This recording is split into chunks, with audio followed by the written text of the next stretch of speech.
واقف على الباب في شيء ذا مسكر. وين الكل؟ ايوه على الباب. هذا في شيء جوا. נפילה ממש ליד שמיר. Rentetan roket dari pasukan Hizbullah kembali menembus sistem pertahanan udara Iron Dome Israel pada Kamis, tanggal 15 Agustus tahun 2024. Imbas serangan tersebut, setidaknya 3 wilayah Israel terbakar hebat sekaligus.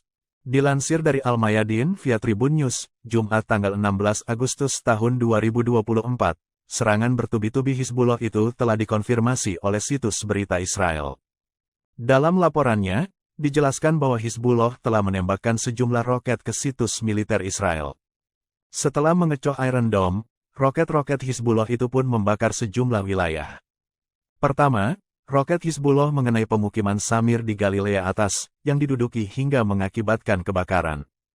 Buntut serangan tersebut, setidaknya 7 tim damkar dari stasiun pemadam kebakaran Al-Jalil Golan, milik pendudukan Israel dikerahkan ke lokasi.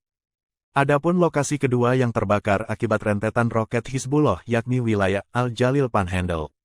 Sementara wilayah ketiga yang terbakar paling hebat terjadi di wilayah Golan Suriah yang diduduki IDF setelah jatuhnya rentetan roket. Situs berita Israel melaporkan, sirine peringatan bahaya juga mengalami error ketika rentetan roket Hizbullah menyerang.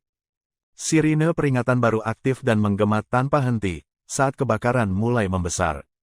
Namun hingga saat ini pemerintah Israel belum mengumumkan total korban jiwa dalam peristiwa penyerangan Hizbullah tersebut.